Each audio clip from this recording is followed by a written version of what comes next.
मौलाना तहसीन जिलानी साहब के बयानात सुनने के लिए तहसीन जिलानी ऑफिशियल को सब्सक्राइब करें। धीरे धीरे चुपके चुपके से आके अपने खेमे में दाखिल हुई। अब दोनों बेटे उसके मर चुके थे। उधर वजीर ने भी उस जो लड़के को कत्ल किया था उसको उठा के ले जाके दूर दफन कर दिया जाके, ताकि किसी को पता ना चले। अब जब तीसरा दिन हुआ तो तीसरे दिन भी क्या माहौल हुआ। जब तीसरी मंजिल पर ये लोग पहुंचे, रात हो चुकी थी, पड़ाव डाला। अब लड़की तो बहुत डरी हुई थी। अब वो सोच रही थी कहीं काजी भी ऐसी हरकत ना कर दे। तो दूसरे दिन देखा वजीर का और वकील का खेमा बहुत दूर लगा था। क्योंकि शर्मिंदगी भी इन्हें बहुत थी कि दो लड़कों को कत्ल कर दिया इन दो लोगों ने, और सोच भी रहे थे कि बादशाह को पता चलेगा तो बादशाह हमारी गर्दन को उड़ा देगा, हमें कत्ल कर देगा। तो इस डर से और इस हैबत से दूर खेमा लगाया। तो काजी, उस दिन काजी का खेमा लग रहा था। तो लड़की समझ गई कि आज भी कुछ गलत होने वाला है। काजी साहब से कहा, काजी साहब आप यहाँ पर खेमा क्यों लगा रहे हो? काजी ने कहा, खामोश रहो, तुम्हारी देखभाल करना ये हमारी जिम्मेदारी है, और अगर हम नहीं देखें तो बादशाह हमें कत्ल कर देगा। लड़की खामोश हो गई। अब जाके उसे नींद तो आने की नहीं थी, क्योंकि 2 दिन का ये माहौल, ये मंजर उसकी निगाहों में था। जब आधी रात से भी ज्यादा रात गुजर गई तो लड़की इधर सो नहीं रही थी, बैठी हुई थी अफसोस में कि 2 बेटों को गवा चुकी हूँ, 2 बेटों को कत्ल कर दिया गया है। उसी अफसोस में बैठी हुई थी कि काजी भी निकल के आया और इसके खेमे में दाखिल हुआ। खेमा बिल्कुल पड़ोस में लगा था। इसके खेमे से निकल के और उसी लड़की के खेमे में दाखिल हुआ। और काजी आज बहुत नशे में था। काजी ने बदफेली करना चाहिए। लड़की ने छोटे बेटे को सामने पेश किया और वही बातें दोहराई। क्या तुम जानते नहीं हो, मैं एक बादशाह की बेटी हूँ और एक बादशाह की बीवी हूँ। बादशाह को जब मालूम चलेगा तो तुम्हें कत्ल कर देगा। उसने कहा, मुझे कुछ नहीं पता। वो नशे में धुत था, खून सर पे सवार था। लड़की ने बेटे को सामने करके बेटे का वास्ता दिया, अल्लाह रसूल की कसमें दिलाई, वास्ता दिया, लेकिन काजी नहीं मानने वाला था। काजी ने भी तलवार निकाली और छोटे बेटे को भी कत्ल कर दिया। लड़की ने कहा, मुझे इजाजत दो, मैं पाक हूँ, मैं वजू से हूँ, मुझे थोड़ी इजाजत दे दो अल्लाह के वास्ते। जब इतना कहा तो उसने कहा, ठीक है तुम्हें इजाजत है। जैसे ही वो बाहर निकली फिर उसी दिन की तरह वो जंगल में भाग गई। काजी उसके पीछे पीछे, लेकिन काजी ने उसे पकड़ नहीं पाया। वो जाके एक जगह छुप गई। यहाँ तक के सुबह हो गई फिर, और इधर इसने जो लड़का कत्ल हो गया था, जिसको कत्ल कर दिया था, उसे उठा के और उसे दफन कर दिया जाके। अब 3 दिन हो गए थे। लड़की अब दोबारा खेमे में नहीं गई। लड़की ने सोचा, अब मेरे 3 बेटे मर गए और 3 बेटे इन्होंने कत्ल कर दिए हैं। अब आगे क्या होने वाला है मेरे साथ, मुझे कुछ खबर नहीं। पाक दामन लड़की थी, अल्लाह रसूल से डरने वाली थी, सीरत फातिमा को अपनाने वाली थी, पाक दामन थी। सोचने लगी कि अब मैं अपनी जान दे दूंगी, अब मैं जिंदा नहीं रह सकती, अब मैं मुंह क्या दिखाऊंगी किसी को। 3 बेटों को कत्ल करवा दिया, 3 बेटे कत्ल हो गए। इसी अफसोस में वो जंगल में निकल गई और पहुंचते पहुंचते एक दरिया के किनारे पहुंची और उसी दरिया में उसने छलांग लगा दी। उसी दरिया में कूद गई, और जब उस दरिया में वो कूदी, छलांग लगाई, तो बहते बहते एक दूसरे गांव की तरफ वो निकली, जो उसके बाप की सल्तनत में गांव आता था। उस बादशाह की सल्तनत में गांव आता था कि जो बेटियों को पसंद नहीं करता था, जिसकी ये बेटी थी, और ये बहुत दुख की मारी थी, बहुत सताई हुई थी। तो वहां 6 भाई थे जो कि फकीर थे, गरीब थे, भीख मांगने वाले थे। वो मछलियां पकड़ने आए थे। उन्होंने जाल डाला हुआ था, जाल में ये लड़की फंस गई। लड़की फंस गई तो वो लोग जल्दी से इस लड़की को निकाला। अब चूंकि खूबसूरत तो इतनी थी कि उस शहर में उसके जैसा खूबसूरत कोई नहीं था। अब 6 भाई थे, उन्हें तो नहीं पता ना ये किसकी बेटी है, कहाँ से आई है। खूबसूरत बहुत थी। 6 में से कहने लगा कि इससे मैं निकाह करूंगा, दूसरा कहने लगा इससे मैं शादी करूंगा, तीसरा कहने लगा मैं करूंगा। इसी तरीके 6 भाई आपस में लड़ने लगे। तो जो बड़ा था उसने कहा, सुनो, अब अपने वालिद साहब के पास ले चलते हैं, हमारे अब्बा जो फैसला करेंगे उसको हम लोग तस्लीम करेंगे। तो 6 भाई उस लड़की को लेके अपने वालिद साहब के पास आए थे। वो बहुत अक्लमंद आदमी था। 6 भाइयों को बिठाया।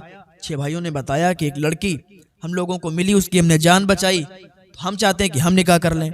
दूसरा चाहता है कि वो निकाह कर ले। आप हुक्म फरमाएं, आप फैसला करें कि हम लोग क्या करें। तो उनके वालिद साहब ने कहा, सुनो, ये लड़की अकेली है, तुम 6 लोग हो, तो बहुत ही बेहतर रहेगा कि तुम इस लड़की को अपनी बहन तस्लीम कर लो। तुम लोग इसकी अच्छी से देखभाल करो, अच्छी से परवरिश करो, इसको अपनी बहन तस्लीम कर लो। तो लड़कों ने यह फैसला सुन के कहा ठीक है अब्बा हुजूर, जैसा आप हुक्म फरमाएं। ये भी एक बेहतर बात है कि हम इसको अपनी बहन मान लेते हैं।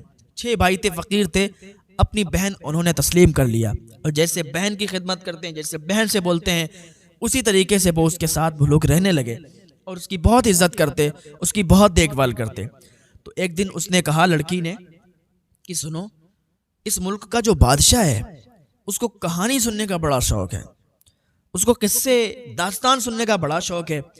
आप लोग जाओ और उनसे कहो जाके कि मेरी एक बहन है, वो किस्से कहानी बहुत अच्छा सुनाती है, वो दास्तान बहुत अच्छी सुनाती है, उसको आप मजदूरी पे रख लीजिए, वो आपको कहानियां सुनाया करेगी, आप उसके बदले में मजदूरी दे दिया करना। 6 भाई थे, उन्होंने कहा ये तो बहुत अच्छी बात है कि आप कहानी सुनाती हो और हम बादशाह के पास जाएंगे, जब बादशाह अगर इस चीज़ का शौकीन है तो वो ज़रूर आपको मजदूरी पर रख लेगा। 6 भाई गए बादशाह की दरबार में। उन्होंने जब इतनी बात कही, अपनी बहन की कही हुई, तो बादशाह ने कहा ठीक है, आप अपनी बहन को लाया करना, वो हमें कहानी सुनाएगी, अगर हमें अच्छी लगी तो हम उसके एवज आपको मजदूरी दिया करें। बात तय हो गई कि ठीक है। 6 भाई आए, बड़ा खुश थे। कहा बहन, बादशाह ने मंजूरी दे दी है, अब तू चलना और कहानी सुनाना, और जो बादशाह पैसे देगा वो हम लोगों के लिए बहुत ही बेहतर चीज़ होगी, हमारा जरिया होगा पैसों का। हम लोग गरीब हैं, फ़कीर हैं, मांगते हैं, भीख मांगते हैं, अपना गुजारा करते हैं। बादशाह की तरफ से अगर कुछ मिल जाएगा तो फिर हमारी भी ज़िंदगी आराम से गुजरेगी। तो उसने कहा ठीक है। एक दिन दरबार में वही लड़की गई, नकाब में गई, पर्दे के पीछे से कहानी सुनाने लगी। बादशाह बहुत ही खुश हुआ, तो बादशाह ने बहुत ज़्यादा रकम दी और 6 भाइयों ने आपस में बांट ली। दूसरा दिन हुआ, फिर वो लड़की गई, फिर उसने कहानी सुनाई तो बादशाह बहुत खुश हुआ। अब वो रोज इसी तरीके से जाने लगी। तो एक दिन गई तो इसने क्या देखा कि वहां उसका शौहर भी मौजूद है, वो काजी, वो वकील और वो वजीर भी बैठा हुआ है और काफिले वाले भी वही हैं। इसने समझ लिया कि ये काफिला आ गया है। उसका शौहर जो बादशाह था दूसरे मुल्क का, वो भी वहीं बैठा हुआ था। तो इस लड़की ने कहा बादशाह सलामत, मैं आपसे एक बात कहने वाली हूँ। बादशाह ने कहा बताओ क्या कहने वाली हो। कहा बादशाह, मैं ये कहना चाहती हूँ कि आज मेरी कहानी बहुत ही अलग है और आज मैं जो कहानी सुनाने वाली हूँ उसके दौरान कोई उठना नहीं चाहिए बीच से। अगर कोई बीच से उठ गया मैं कहानी नहीं सुनाऊंगी। बादशाह भी बहुत शौकीन था कहानी सुनने का, तो वो भी बीच में कोई डिस्टर्ब चाहता नहीं था। उसने हुक्म दे दिया कि कोई भी बीच से नहीं उठ सकता, जो भी बीच से उठेगा तो फिर मेरा कहर जानते हो। सबने कह दिया कि कोई भी बीच से नहीं उठेगा और इस लड़की की हकीकत अभी कोई भी नहीं जानता था। लड़की पर्दे के पीछे थी और वो सुनाने लगी अपनी कहानी। जब उसने शुरुआत की तो लोग बिल्कुल शांत हो गए। उसने कहा कि एक मुल्क का बादशाह था जो कि बहुत अदल और इंसाफ वाला बादशाह था, लेकिन वो ये नहीं चाहता था कि उसके घर में कोई बेटी पैदा हो। अपनी ही कहानी ये बताने लगी और बादशाह बहुत ही गौर से सुनने लगा। सारे लोग गौर से सुनने लगे। कहा वो बादशाह अदल और इंसाफ वाला बादशाह था, वो नहीं चाहता था कि उसके यहाँ बेटी पैदा हो, लेकिन अल्लाह का करना ऐसा हुआ कि उसके यहाँ एक बेटी पैदा हो गई। जब बेटी पैदा हुई तो बादशाह बाहर था, किसी काम से गया हुआ था। उसकी माँ ने उसे एक दाई अम्मा के हवाले कर दिया। दाई अम्मा ने पाल के उसे बड़ा किया। एक दिन बादशाह जंगल की तरफ निकला हुआ था, बादशाह की नज़र उस पर पड़ गई। जब बादशाह की नज़र पड़ी उसका दिल आ गया। उसने निकाह करने के लिए पैगाम भेज दिया। बूढ़ी अम्मा ने बताया कि ये तो तेरी ही बेटी है। जब उसको पता चला ये मेरी बेटी है, मैं ऐसा गुनाह करने जा रहा था, अपनी बेटी के साथ निकाह करने जा रहा था, तो उसे बहुत शर्मिंदगी हुई और उसने हुक्म दे दिया कि इस लड़की को कत्ल कर दिया जाए, क्योंकि वो नहीं चाहता था कि उसकी बेटी उस महल में जिंदा रहे। अपने ही बेटे को हुक्म दिया। बादशाह ने जब इतना सुना तो बादशाह एकदम उसके कान खड़े हो गए कि ये तो मेरी ही कहानी सुना रही है। बादशाह ने कहा ठीक है और सुनाओ। फिर क्या हुआ? तो वो लड़की कहने लगी फिर ये हुआ कि बादशाह ने हुक्म दे दिया अपने बेटे को, और उसका बेटा उस लड़की को जंगल में लेके गया। भाई बहन का प्यार भी अलग होता है। कहा जब जंगल में लड़का अपनी बहन को लेके गया तो बहन ने कहा भाई मुझे कत्ल कर दे। भाई ने कहा नहीं बहन, मैं तुझे कैसे कत्ल कर सकता हूँ। भाई बहन का प्यार उमड़ा। उसने बहन को वहां से भगा दिया और खुद एक हिरन को कत्ल किया, उसकी आंखें और खून निकाल के बादशाह को पेश कर दिया। बादशाह ने सोचा कि उसकी बेटी मर गई, लेकिन वो जंगल में भटक चुकी थी। तो क्या देखा कि किसी दूसरे मुल्क का बादशाह आया। उसने उस लड़की को देखा और उसको देख करके निकाह का पैगाम दे दिया। जब इसके शोहर ने ये बात सुनी तो इसके भी कान खड़े हो गए, रोंगटे खड़े होने लगे कि तो मेरी ही दास्तान सुना रही है। तो उसने अशरफियां निकाली, उसकी तरफ फेंकी और 6 भाइयों ने उठा ली। और सुनाओ आगे की कहानी क्या है। इधर बादशाह भी बहुत अजीब हालत में था, उसने भी अशरफियां उठाई और उस लड़की की तरफ फेंकी, उन 6 भाइयों ने उठा ली। कहा और बताओ और क्या था। कहा फिर उस बादशाह ने उससे निकाह कर लिया। जब बादशाह ने उस लड़की से निकाह किया तो कुछ दिनों के बाद उसका एक बेटा पैदा हुआ। बादशाह सुन रहा था, उसका खून बिल्कुल गर्म था, उसके रोंगटे खड़े हुए थे, ये तो हमारी ही दास्तान है। कहा फिर एक बेटा हुआ, फिर कुछ सालों के बाद दूसरा बेटा हुआ, फिर तीसरा बेटा हुआ, यहाँ तक कि वो बहुत खुश था अपनी बीवी से। फिर एक दिन अपनी बीवी से कहने लगा कि मेरी शरीक हयात अपने बारे में बताओ, तो उसने मना कर दिया। फिर उसने जबरदस्ती पूछा कि नहीं बताओ, तुम कौन हो, कहाँ से आई हो, कैसा क्या तुम्हारे साथ हुआ है। तो लड़की ने अपनी पूरी दास्तान सुनाई। जब बादशाह ने पूरी दास्तान सुनी तो उसके बाद उस बादशाह ने ये उस लड़की से कहा कि मेरी शरीक हयात, मैं तुम्हें तुम्हारे मायके ले चलूंगा, उस बादशाह के सामने पेश करूंगा, देखते हैं वो कैसे तुम्हें हाथ लगाता है। लड़की ने मना कर दिया। वो डर रही थी कि उसका जालिम बाप उसे मार डालेगा। कई बार मारने की कोशिश की, अब वो सामने देखा कि तो उसे मार देगा, लेकिन उसने कहा कि तुम अब मेरी बीवी बन चुकी हो और तुम्हें कोई हाथ नहीं लगा सकता। तो इसने काफिला बनाया, काफिला तैयार किया। उसमें एक काजी था, एक वकील था और एक वजीर था। ये 3 लोगों की सरपरस्ती में काफिला चल दिया, लेकिन बादशाह किसी वजह से काफिले के साथ नहीं आया। बादशाह का कोई काम था। बादशाह ने कहा था ये तीनों की सरपरस्ती में ये काफिला जाएगा। तो उसकी बीवी ने कहा कि सुनो, आप मेरे साथ नहीं हो तो मुझे डर लग रहा है। बादशाह ने कहा तुम हमारी बीवी हो, तो उसको आसरा दिया, हौसला दिया। तो बीवी उन तीनों की सरपरस्ती में वो काफिले के साथ निकली। जब पहली मंजिल पर काफिला रुका और सबके खेमे तैयार हुए, तो वजीर ने अपना खेमा उसकी बेगम के खेमे के सामने लगाया, यानी उसी लड़की के खेमे के सामने लगाया। उसने बहुत मना किया। अब इधर वजीर ने जब इतना सुना तो इसका खून गरम, इसके रोंगटे खड़े कांपने लगा और इसने कहा बादशाह सलामत, मैं जा रहा हूं, थोड़ा मुझे हाजत है। बादशाह ने कहा बैठो यहाँ पे, अगर यहाँ से उठ के चले गए तो तुम्हारी गर्दन अभी उड़ा दूंगा। अब ये कहानी चल रही थी, सब बिल्कुल सन्नाटा था और वो लड़की कहानी सुना रही थी कि फिर क्या हुआ कि वहां पर वजीर ने जब अपना खेमा लगाया, आधी रात हुई तो वजीर उसकी खेमे के अंदर दाखिल हो गया। वजीर जैसे ही अंदर दाखिल हुआ, उसके सर पे खून सवार था। उसने एक बड़े बेटे को कत्ल कर दिया।